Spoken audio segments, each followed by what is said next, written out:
کیونکہ یہاں سے چیلنج اس طرح سے شروع ہوا ہے کیونکہ ان کے جو بہت ساری کمٹمنٹس ہیں ہماری ان کے ساتھ، جو بجٹ پہ ہم نے دی ہیں، جو ہم نے پاکستانی روپی سے ریلیٹڈ دی ہیں، جو ہم نے اپنے خرچے کم کرنے سے ریلیٹڈ دی ہیں، جو ہم نے ٹیکسز کو امپروو کرنے کے سے ریلیٹڈ دی ہیں، وہ مجھے نہیں لگتا کہ 3 گورنمنٹس جب چینج ہوں گی آگے تو یہ اتنی آسانی سے اچیو ہو پائیں گی اور ہم آئی ایم ایف پروگرام میں کنٹینیو کر پائیں گے. یہ ایک چیلنج ہے کیونکہ انٹرم گورنمنٹ کا لمیٹڈ جو ہے وہ مینڈیٹ ہوتا ہے، پھر نئی گورنمنٹ آئے گی، اس کو تھوڑا وقت لگے گا سیٹل ڈاؤن ہونے میں. تو آج سے پلاننگ شروع کرنی ہے کہ جو بھی گورنمنٹ آئے اس کا، یا جو بھی گورنمنٹ الیکشن میں، جو بھی پارٹی الیکشن میں حصہ لے، اس کی آج سے پلاننگ ہو کہ اسٹریٹجی کیا ہوگی اگر وہ گورنمنٹ میں آ گئی اور کولیشن کا بھی پارٹ بن گئی تو اس کی اسٹریٹجی کیا ہوگی، اس کی کنٹریبیوشن کیا ہوگا.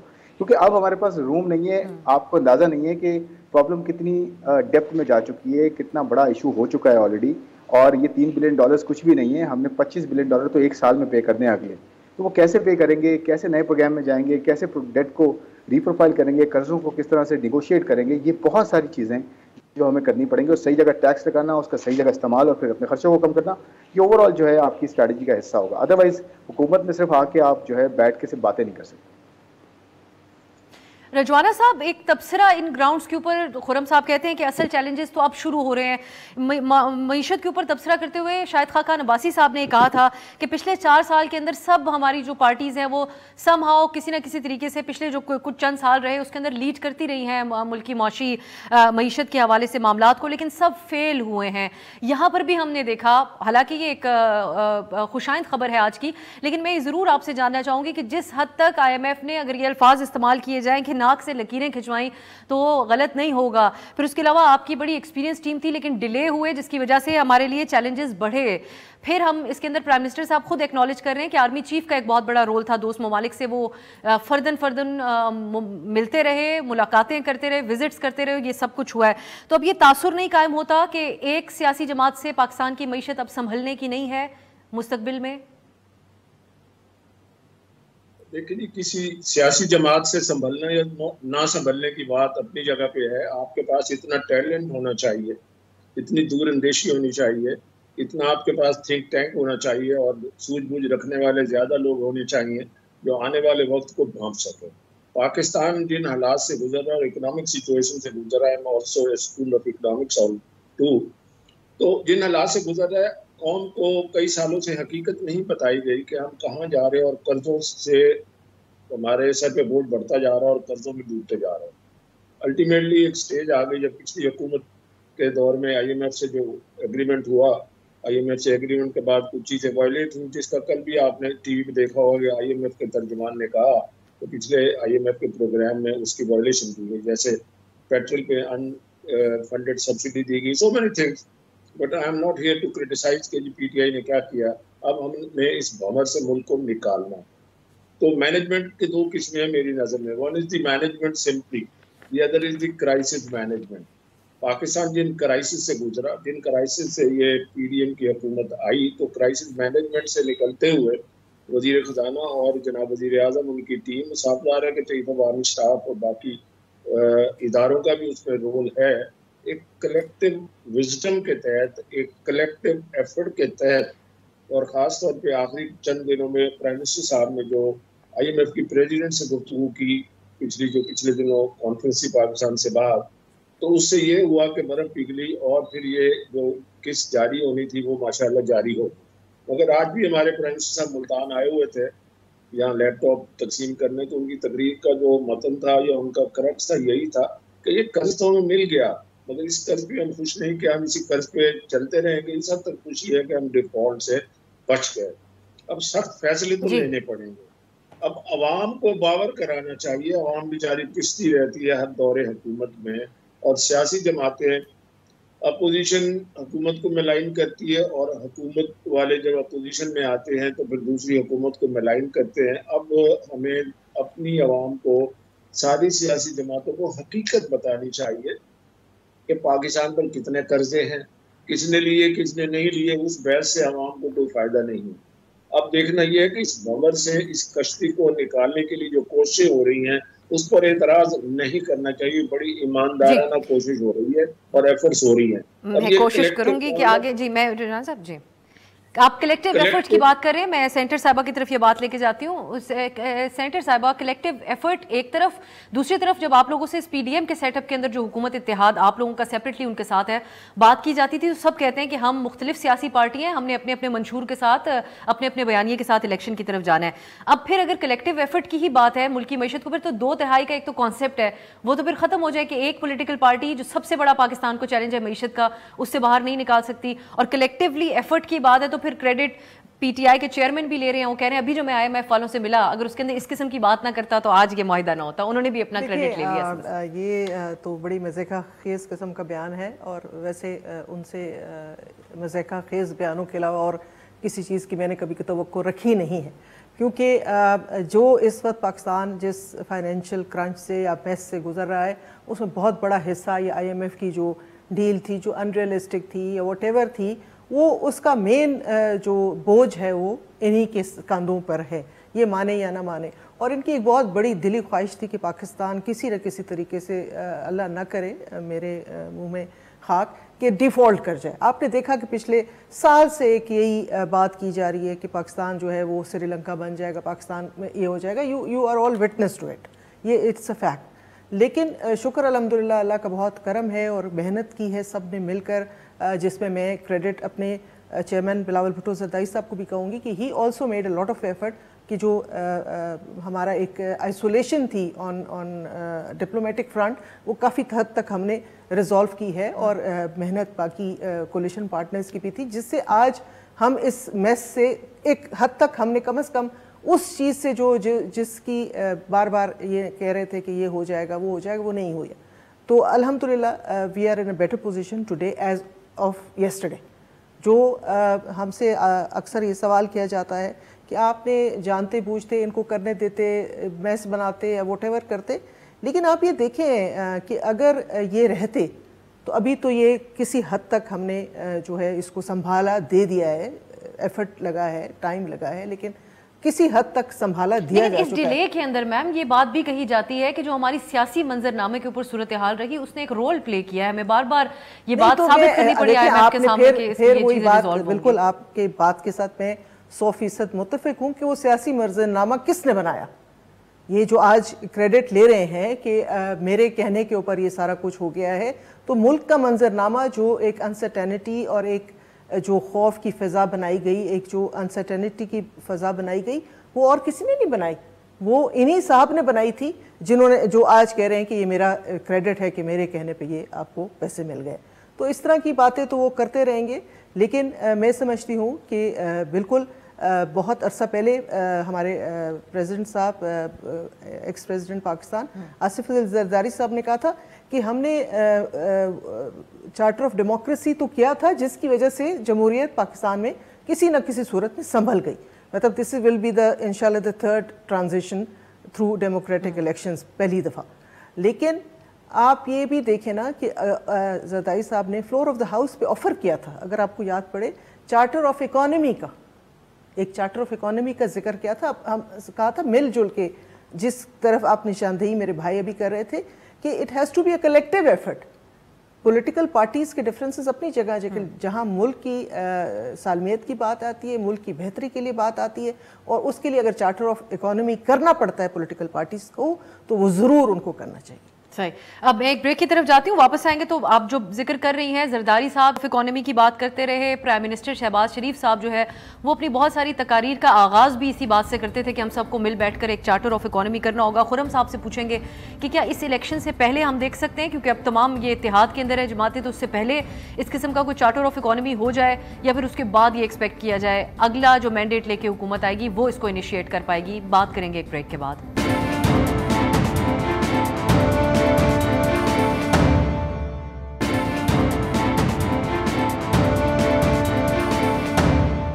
بریک کے بعد خوش آمدید. ہم بات کر رہے ہیں آئی ایم ایف کے حوالے سے جو آج اچھی خبر سامنے آئی ہے. آخرکار جو اسٹینڈ بائی پروگرام ہے اس کی منظوری اور اس کو پرائم منسٹر صاحب نے اس حوالے سے خطاب بھی کیا ہے. خرم صاحب, آپ سے میں یہ جاننا چاہوں گی, جو بریک سے پہلے بات ہو رہی تھی, یہ چارٹر آف اکانومی کے اراؤنڈ آپ سے کئی دفعہ ہم بات کر چکے. آپ بھی جب لکھتے ہیں یا بات کرتے ہیں تو آپ لانگ ٹرم معاشی پلاننگ کے حوالے سے بات کرتے ہیں. یہاں پر یہ جو پارٹیز ہیں ان کی اپنے اپنے جو انٹرسٹ ہیں یا جس طریقے سے اپنے اپنے جو پولیٹیکل سپورٹ ہے ان کی اس کو کیٹر کرتے ہیں, جس میں پیپلز پارٹی ہمیشہ سے پرائیویٹائزیشن کے خلاف رہی, ایک دوسری طرف سے اوپینین مختلف رہتا تھا. آپ سمجھتے ہیں کہ یہ ممکن بھی ہے کہ یہ لوگ سب بیٹھ کر ایک چارٹر آف اکانومی یا ایک ایسی ایک ڈاکیومنٹ کے اوپر دستخط کریں جس کو آنے والی جو بھی حکومت ہو اس کو فالو کرے؟ دیکھیں, اب صاحب آئیڈیلی ہونا تو یہی چاہیے, لیکن پریکٹیکلی ایسا ہوگا نہیں اور ایسا ہوتا نہیں ہے. اس کی وجہ کیا ہے میں آپ کو بتاتا ہوں. دیکھیں, ہوتا یہ ہے, دو اسکولز آف تھاٹ اس میں ہیں. ایک تو یہ ہے کہ دنیا بھر میں جہاں پہ چارٹر آف اکانومی ہوتا ہے یا چارٹر آف اکانومی کی بات کی جاتی ہے تو وہاں یہ ایک آرگیومنٹ آتا ہے کہ بھائی ہر پولیٹیکل پارٹی کا منشور الگ ہے.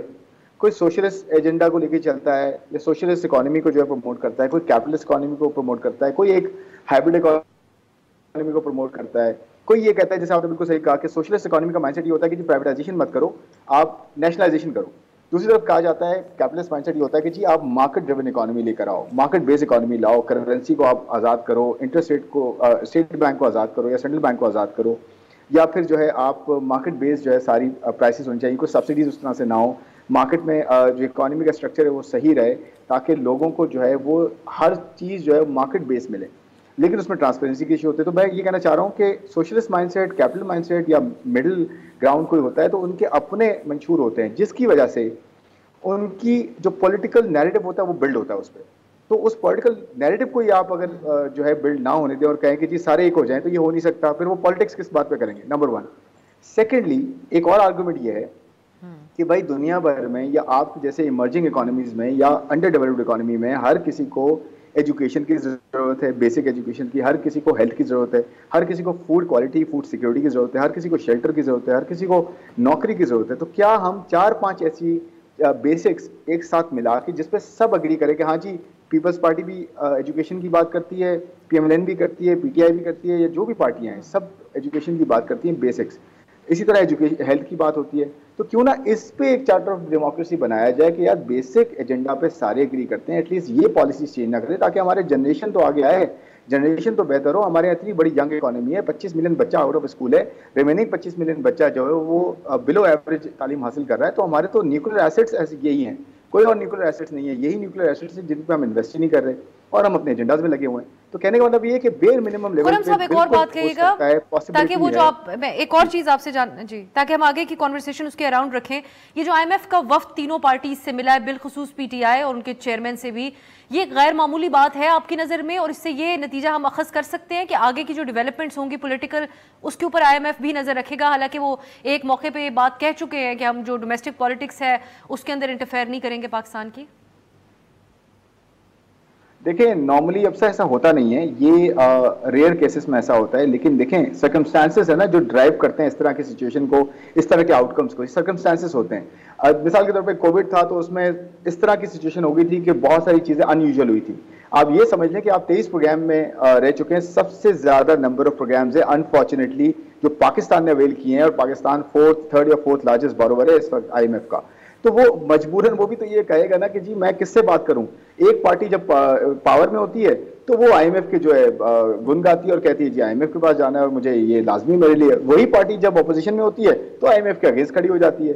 تو ایکچولی اس لیے سب کو آن بورڈ لینا یہ ہمارا کام تھا. انفارچونیٹلی آئی ایم ایف نے یہ کیا, یہ ہمارا کام تھا ہمارے اسٹیک ہولڈرز کا کہ سب مل کے بیٹھے, کوئی ایک سینٹرل جو ہے فورس سب کو مل کے بٹھائے کہ جی آپ سب ایک ہو جائیں, اس سے پہلے کہ آئی ایم ایف آپ کو الگ الگ آ کے بات کرے. تو میرے خیال میں آئی ایم ایف بالکل آگے انٹروین کرے گا, اور کوئی دو رائے نہیں ہے اگر ہم نے اپنا جو ہے ٹریک چینج نہ کیا, خود امپروو نہ کیا, اپنا گھر خود سیدھا نہ کیا. آئی ایم ایف نے, سعودی عربیہ نے, چائنا نے, سب نے آپ کے لیے دوبارہ آپ کو بچا لیا ہے. اب کوئی بچانے نہیں آئے گا, آپ کو خود یہ جو ہے نا رسپانسبلٹی اٹھانی پڑے گی.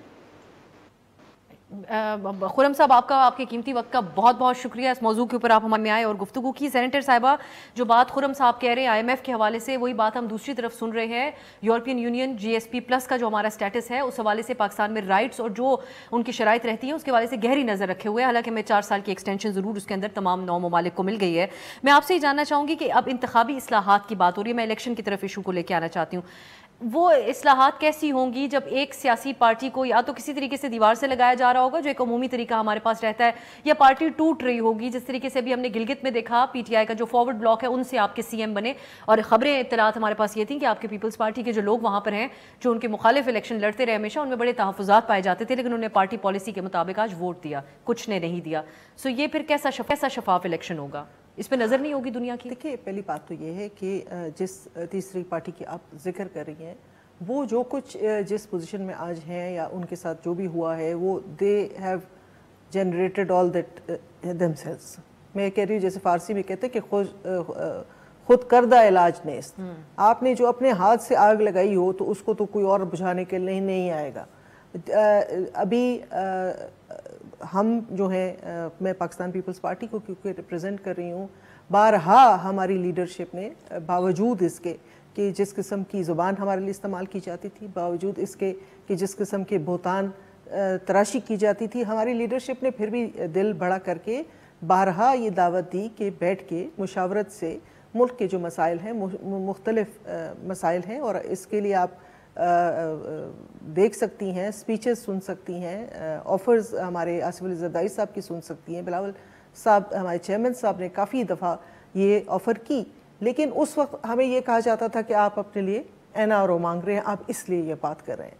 تو وہ ٹائم جو ہے, وہ کہتے ہیں نا کہ جب وقت کا پہیہ گزر جاتا ہے تو پھر آپ جو بھی کرتے لیکن روبینہ صاحبہ, اس وقت وہ جو آگ جس کو آپ کہہ رہی ہیں آگ لگائی گئی, اس کو مزید بھڑکانے کی کوشش نہیں کی جا رہی. نون لیگ نے سیکھا پنجاب میں, ان کے منحرف جو ہونے والے لوگ تھے ان کو ٹکٹ دے کر, اور بڑی سبکی کا سامنا ان کو کرنا پڑا, اور آج ہمارے پروگرامز میں آ کے اس چیز کو ایکنالج کرتے ہیں کہ ہم سے غلطی ہو گئی. سو یہ آپ لوگوں کے لیے غلط ثابت نہیں ہوگا؟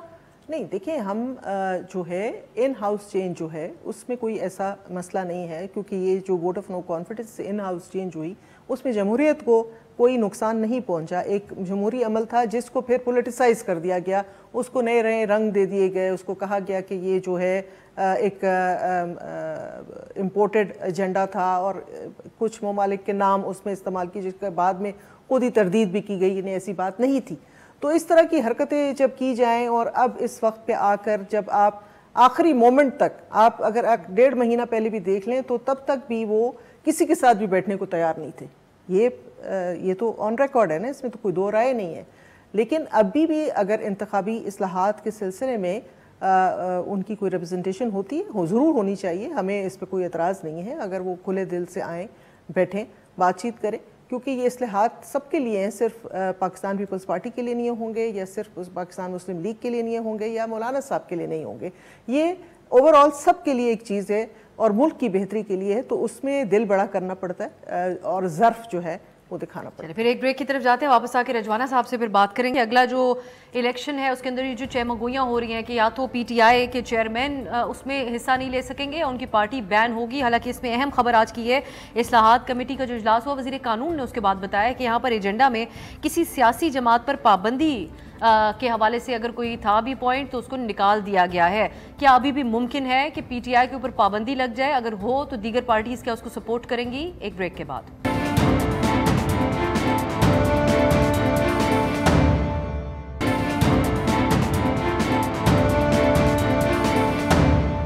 بریک کے بعد خوش آمدید.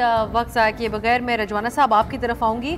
یہ جو آج کل ایک بحث چل رہی ہے کہ PTI کے اوپر پابندی لگنی چاہیے یا نہیں, اس کے اوپر جو پچھلے چند دن سے ہم گفتگو کر رہے ہیں آپ اتحادی جماعتوں کے رہنماؤں سے, ایک طرف یہ بھی کہا جاتا ہے کہ کسی سیاسی جماعت کے اوپر پابندی نہیں ہونی چاہیے الیکشن میں جانے کے لیے, دوسری طرف جسٹیفیکیشنز بھی دیے جاتے ہیں. یہ جو 9 مئی کے واقعات ہیں اس کے تناظر میں, اس کے علاوہ جو ان کے فورن فنڈنگ, توشہ خانہ, یہ جو فورن فنڈنگ بالخصوص جو کیس ہے اس کا بھی لیگلی حوالہ دیا جا رہا ہوتا ہے. اصولی پوزیشن اس پہ رجوانہ صاحب کیا ہے کہ اگر ایک جماعت کو موقع نہیں ملے گا الیکشن کے اندر, برابر موقع نہیں ملے گا, تو پھر بھی تو سب دنیا کی نظریں اس کے اوپر ہوں گی, اور کیسا یہ شفاف الیکشن ہوگا؟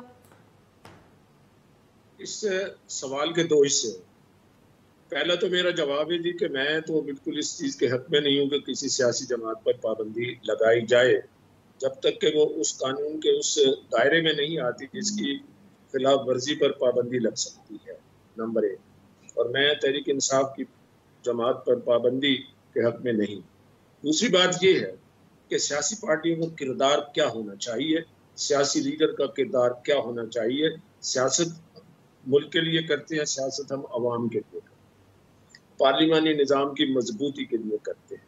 جتنا پارلیمانی نظام کو مارشل لا نے پہلے نقصان دیا، اس کے بعد عمران خان صاحب نے جتنا پارلیمانی نظام کو نقصان دیا ہے، چھوٹی سی مثال just to refresh the memory, کہ عدم اعتماد کے بعد اگر خان صاحب پارلیمنٹ میں بیٹھے رہتے، he would have been the leader of the opposition۔ اس کی ساری جماعت کے ممبران پارلیمنٹ میں ہوتے ہیں، اپنا کردار مؤثر طریقے سے پارلیمنٹ میں بیٹھ کے کر سکتے ہیں، سڑکوں پر بھی جو احتجاج کرنا تھا کرتے ود لیمٹس، ٹھیک ہے جی۔ انہوں نے لوگوں سے اپنے ایم سے استعفے دلوائے، میں یہ نہیں کہہ رہا کہ استعفے دیے، استعفے دلوائے، پھر اس کے بعد اسمبلیاں توڑوائیں، صوبائی اسمبلیاں توڑوائیں، الٹیمیٹ تھا کہ الیکشن کراؤ، تو پارلیمنٹ میں بیٹھے رہتے۔ اب الیکشن کی ڈیٹ آ گئی ہے، الیکشن کا ٹائم آ گیا ہے، میچورٹی پہ آرام سے چلتے، اپنی خوبیاں بیان کرتے اور جو اتحادی حکومت ہے اس کی خرابیاں بیان کرتے، اپنی پالیسیوں کا جو اچیومنٹ تھی یا نہیں تھی اللہ بہتر جانتا ہے، یا معزز ناظرین بہتر جانتے ہیں۔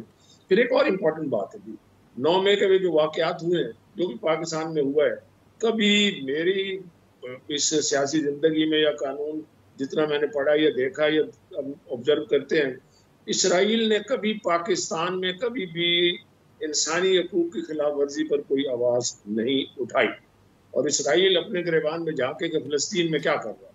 مگر اسرائیل نے خاص طور پر عمران خان صاحب کی پارٹی پر جو مقدمات ہیں ان پر انہوں نے انسانی حقوق کے حوالے سے ایلیجڈلی جو ہے نا یہ آواز اٹھائی ہے۔ تو یہ سوال میں معزز ناظرین کے لیے، معزز لوگوں کے لیے، عوام کے لیے چھوڑے جاتا ہوں، اور امریکہ کی ایک مخصوص لابی پلس خلیل زلمے جو ہے، جو کہ افغانستان کا غدار ہے، اس نے پاکستان کے بارے میں کیا کہا اور اس نے عمران خان کے حق میں کیا بیان دیا، یہ بھی سوال چھوڑے جا رہا ہوں۔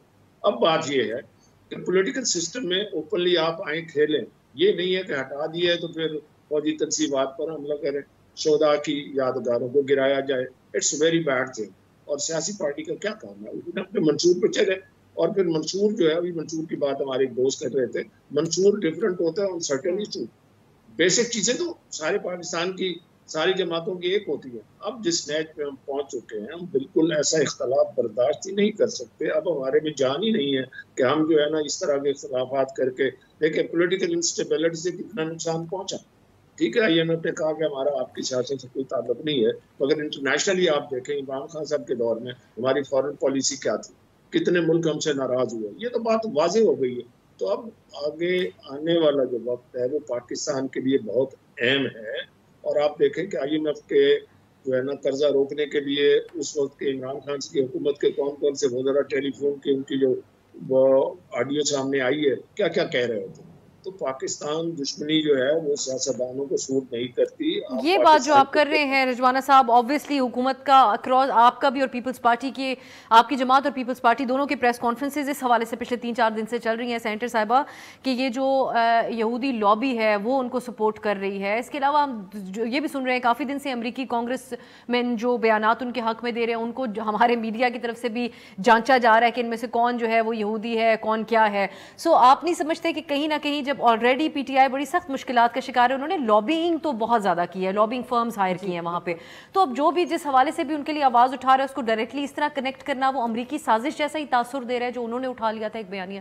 دیکھیے پہلے تو میں آپ کو یہ بتانا چاہوں گی کہ میں رضوانہ صاحب کی گفتگو سن نہیں سکی کیونکہ کوئی some problem with the device, لیکن آپ کا جو سوال ہے بالکل پاکستان پیپلز پارٹی جو ہے لیول پلینگ فیلڈ پہ جو ہے یقین رکھتی ہے کہ، اور کسی قسم کی پولیٹیکل وکٹمائزیشن پہ بھی یقین نہیں رکھتی۔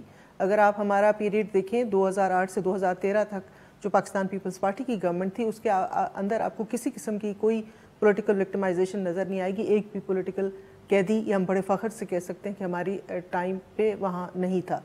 لیکن الیکشنز پہ تحفظات ہونا ایک نیچرل چیز ہے، لیکن جو 2018 کا الیکشن تھا وہ جتنا کنٹروورشل تھا یہ ہم سب کو پتہ ہے، بلکہ ہمارے تحفظات 2013 میں بھی تھے، لیکن آصف علی زرداری صاحب جو پریزیڈنٹ پاکستان تھے انہوں نے تب اپنی جو اسپیچ تھی اس میں ذکر بھی کیا کہ مجھے اس پہ تحفظ ہے، لیکن چونکہ ایک smooth transition of democratic government to another democratic government ہو رہی ہے تو اس کے لیے ہم نے جو ہے اس کو ایکسیپٹ کیا.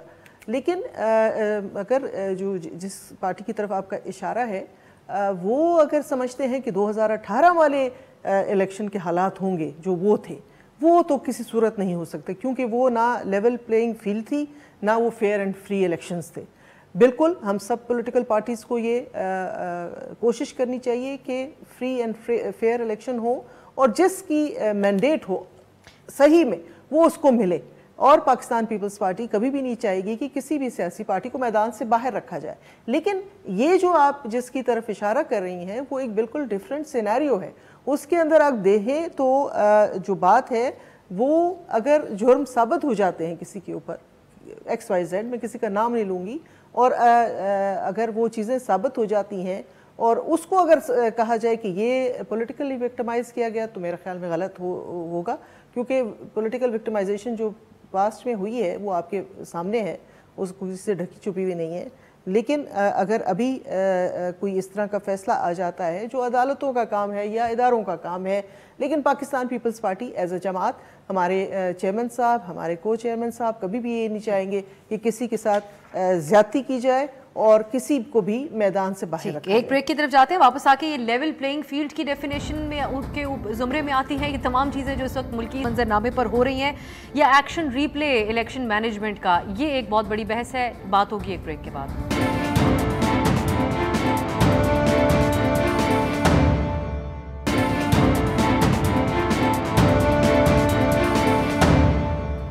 کے بعد خوش آمدید دونوں مہمانوں سے. آخری پروگرام کا حصہ ہے تو کوئک کامنٹس جانتے ہیں. رجوانہ صاحب آپ کی طرف میں پہلے آؤں گی. تقاضا جو لیول پلینگ فیلڈ کا تھا وہ آپ کی جماعت کی طرف سے شروع کیا گیا، لیکن پھر PTI نے اپنے لیے خود مشکلات جو ہے وہ مول لے لیں اور وہ حالات جو آج ان کے سامنے ہیں. لیکن ایک سوال یہ اس وقت رہتا ہے کہ اب لوگوں کا کیا اعتبار ہوگا اس انتخاب کے حوالے سے کہ جب کیئر ٹیکر سیٹ اپ آپ تمام جماعتیں مل کر طے کریں گی، اور آلریڈی بڑا بوجھ ہے آپ لوگوں کے اوپر جو خیبر پختونخوا اور پنجاب کا کیئر ٹیکر سیٹ اپ ہے اس کے حوالے سے، تو یہاں پر اپوزیشن کا پوائنٹ آف ویو کے ساتھ شامل نہیں ہوگا. سو پھر کتنا ایک وہی سلسلہ نہیں ہوگا جو ایک 2018 کے اندر رہا کہیں نہ کہیں. 2018 کا منظر نامہ کچھ اور تھا، اور آپ کو یاد ہوگا کہ آؤٹ گوئنگ چیف عوامی اسٹاف باجوہ صاحب نے ایک مخصوص مہینہ بتایا تھا اپنی پریس کانفرنس میں. عمران خان صاحب کے ہی غالباً دور میں تھا یا ان کے دور کے درمیان تھا کہ اب فلاں تاریخ سے یا فلاں مہینے سے ہم نے یہ فیصلہ کیا ہے کہ ہم سیاست میں مداخلت نہیں کریں گے.